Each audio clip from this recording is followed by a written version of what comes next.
Hello, everyone. Thank you for letting me spend a few minutes with you today. I do appreciate it each and every time. If you happen to be listening to the audio only, that's fine, but do us all a favor. Go to either YouTube or Rumble.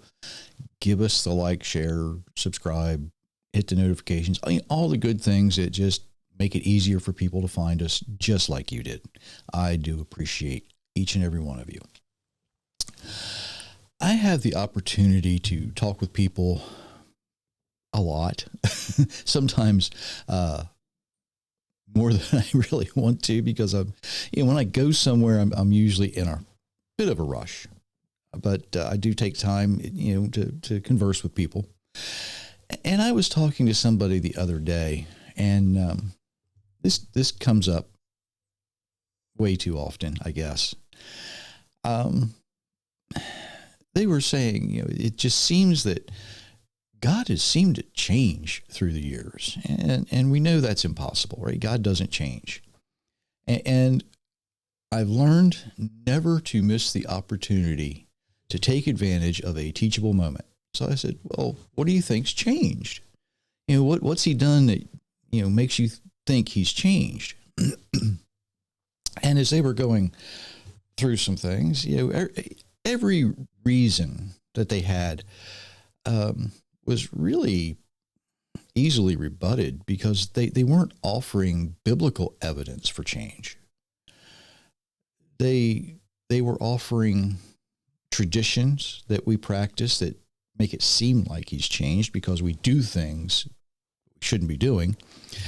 Or, they were picking up on legends that are associated with some biblical things. And regular listeners know I've spent a long time attempting to explain the difference between our traditions and our legends, what we practice, what we do, and what's really in the Bible. And still, just about everybody I meet seems to want to hold on to their traditions, or they want to believe the legends for some strange reason. Now, the person I was speaking with specifically asked, why would Jesus say turn the other cheek in one verse, and then later, he's turning over the tables in the temple, or he's saying, sell your coat and buy a sword? What's going on here? What's happening? And I said, well, really, you've been kind of led astray just a little bit. So for a little bit of reference, let me read the passage that they were referring to, and it's found in Matthew 5, 38, 39. For my Jewish listeners, and I know you're out there, you're going to want to pay attention to this because, it gives you some ammunition too. You have heard it said. Don't you just love it when somebody starts out with, well, you have heard it said. Okay? You've heard it said, eye for eye and tooth for tooth. But I tell you not to resist an evil person. If someone slaps you on your right cheek, turn to him the other also. Now, it sounds a little pacifistic, doesn't it? Let's find out if it really is. The eye for eye is found in the covenant. The covenant's outlined in Exodus 20 through chapter 23. This particular portion describes what I call equal payment. God demands equal payment for payment. Specifically, Exodus 21:26. If a man strikes and blinds the eye of a manservant or maidservant, he must let the servant go free as compensation for the eye. Seems a little lopsided, but that is payment for payment. If you hit somebody, if somebody is in your service, either as an employee or as a servant, and for some reason you hit them, they lose an eye, whatever, they have to go free and as compensation. But that doesn't mean you're off the hook. You have to take care of them. Okay? But the problem wasn't necessarily that. The problem is that the covenant wasn't being followed. And some were, well, they were attempting to become overcompensated. Okay, that's putting it mildly. If someone were injured by another person, the other person would say, "Well, it's your fault that I hurt you," right? Saying, I don't have to compensate you because it was already your fault, right? You see what I'm saying? I hope, if you did something to someone, oh, it's not my fault that I did it. It's your fault that you made me do it. Okay. That's what was happening. That's what was going on. Not much has changed in 2,000 years, by the way. Don't resist an evil person isn't a pacifistic statement. It's kind of a poor translation. It basically, there's not a good way, word for word way to explain this, but it probably should have said something more like, don't have anything to do with an evil person, right? And I know it sounds almost impossible today. It really does. But it's not impossible if you're paying attention.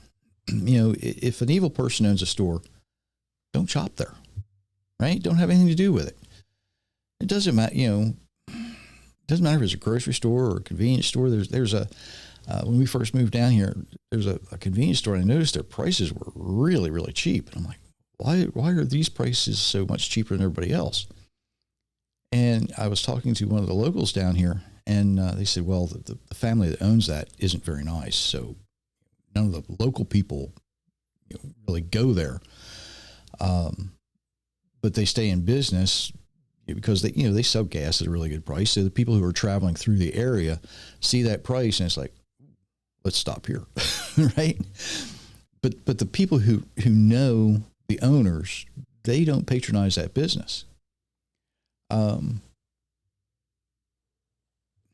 Maybe, if somebody who provides a service, whether it's a handyman, plumber, electrician, whatever it is, if they don't see things the way you do, if they are mean, nasty, evil people, don't use their service. Find somebody else. See, it's not impossible. You just have to be willing to draw the line in the sand, so to speak. You see, there's nothing really in that verse that would indicate pacifism if it's used in its proper context. And it certainly doesn't mean that if evil is being forced on you, that you don't protect yourself. Because the same covenant where we find an eye for an eye is also the same covenant that makes allowances for fighting back against evil to protect the innocent, even if that innocent person might be you, right? If somebody's trying to mug you, not a good idea, right? You don't have to allow that biblically. Certain places in the world, you have to, here's my money, here's my life kind of a thing, right?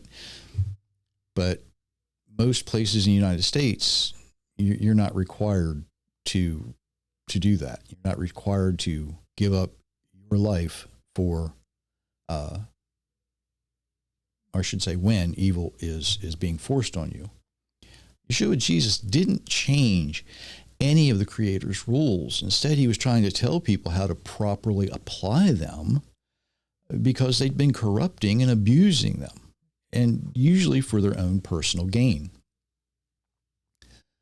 Now, it was about this point in the conversation that I could see the person was, the one I was talking to the other day, they were starting to think. They had that, wow, I never realized that, translations can lead us away from what's really being talked about here. And I didn't miss a beat, right? And I said, it's funny, you asked, I happen to have 3 books about the subject. And while we're talking about that, they are available at authorjerrymitchell.com, or you can go to givegod90.com and follow the links. Didn't have a copy with me at the time, but, not to be outdone, told them where they could find them, all that good stuff. And by the way, if this person is listening, I really am. I want to thank you for giving me some ideas for this episode. When I told them I was an author, they acted like they were impressed. I think, don't be too impressed. Don't be too impressed. But I think what really surprised them was they had found someone who was able to give legitimate, sound biblical answers to their questions. They weren't receiving the half-truths or the perpetuation of the traditions or the legends that a lot of people will do. Yeah, it was, and they'll do it even when it's not found in the Bible at all, right? Yeah, I run across people all the time that have questions because something just doesn't add up in their mind. And we all probably think that way sometimes, right? Yeah, that just doesn't make sense to me. Why? What's going on here? People often ask about the Book of Enoch, the Book of Jubilees, other books. And there's a reason that these books were never part of either the Hebrew Bible or the Christian Bible. The biggest reason is a lot of what's in them is more legend than truth. And people will say, but Jesus quoted Enoch. Well, no, he didn't, right? What he said, and it's found in Matthew 22, Mark 12, Luke 20, it's similar to what you find in Enoch, but it's not a quote. And when you look at that, he actually connects what he said there to Exodus 3:6, and and that's his explanation why the Sadducees were wrong in what they were saying. The book of Jude references Enoch, right? But it doesn't mention the book of Enoch. Instead, it connects Enoch with being a prophet, the Enoch of Genesis. He was a prophet. And although it's similar, it's not an exact quote in all of the oldest manuscripts. And don't forget that, as history goes on, names are often repeated. So sometimes when we think about the book of Enoch, it might not have been Enoch that wrote it. It probably wasn't Enoch that wrote it. If it was, then Noah would have had that on the ark with him, right? So chances are Enoch had been telling people things, and it gets handed down. And whenever you get something handed down orally, most of the time it's close, but it's not always accurate to what the person originally said. Legends, and I got to be careful how I say this. Legends are very, very similar to some of the best lies. They contain just enough truth to make it plausible or believable. There's a legend that Davy Crockett killed a bear when he was only 3 years old. And I kind of doubt that happened, although there are some who claim, well, it might be possible. It might be possible. Doesn't say how he did it, but it might be possible. Didn't say how big the bear was, but it might be possible. You see how they want to hold on to these things. There's a legend that King Arthur pulled Excalibur from the stone, right? The sword that he carried. And some people swear it happened, but there's nothing in actual history that says it's anything more than just a good story. So when it comes to legends, when it comes to traditions, are you going to treat them as entertainment? Or are you going to allow them to become your truth? There's a difference. People watch movies and they think, wow, wouldn't it be neat for that to be really able to happen? There's a lot of things that the show Mythbusters did that comes from the movies that, no, we can't make this happen. It isn't going to happen.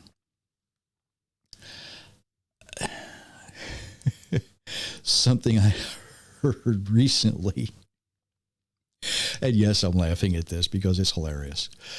There are people who claim that the United States military is creating hybrid soldiers by breeding humans to space aliens. And for me, that's just hilarious. There are people who swear it's real. There are people out there, yes, we're absolutely doing this. But you got to realize for that to happen, first of all, there needs to be space aliens, right? And secondly, they need to be of humankind, right? They can't be the little gray beings we see in the movies. Reproduction happens because you're the same kind, right? Not necessarily the same species, but the same kind. I've gone over this several times. Dogs and cats cannot interbreed. You know, cats and lions and tigers can breed. Wolves and coyotes can breed. Coyotes and domestic dogs can breed. But you're not going to see, what's the most outrageous thing I can think of? A kangaroo is never going to breed with a monkey. You don't get these high jumping monkeys. Well, you do get high jumping monkeys, kind of, but they're not a crossbreed between kangaroos and monkeys. But you get what I'm saying, right? It just can't happen. But there are politicians, when it comes back to the space alien thing, there's politicians out there alluding to this. And it does make a good distraction, but it's only a legend. It's only a legend. It can't happen. You got to make a lot of assumptions to believe that. And if you're that gullible, I got some oceanfront property in Arizona I'll be happy to sell you. Right? And by the way, it's, not far from the Grand Canyon. Just saying. If you're interested. Don't call me about that, please. Legends are legends. Traditions are traditions. And truth is truth. Sometimes there is some partial truth in the legends. Sometimes there's some partial truth in the traditions. But only the truth is truth. Traditions and legends make good entertainment. But truth is reality. We have to live there. You can take a few minutes for some things and think, that would be neat, but it can't happen. That would be neat, but it can't happen. When I was growing up, I used to hear about the alligators in the sewers of New York. They can survive for a short time, but alligators need certain temperatures. Alligators need certain salinity in the water, certain things in the water to survive. They're not going to last very long without sunshine either. So just take it for what it is. It's a legend, a little bit of truth, but not real. It's not real. Truth is truth. And I hope you recognize truth when you see it. I hope you recognize the traditions and the legends and you treat them for what they are. Something to think about until next time. And until then, I do wish you many, many blessings, everyone. And I hope you enjoyed knowing the difference between what's truth, what's legend, what's tradition, and you opt for truth. Many, many blessings, everyone.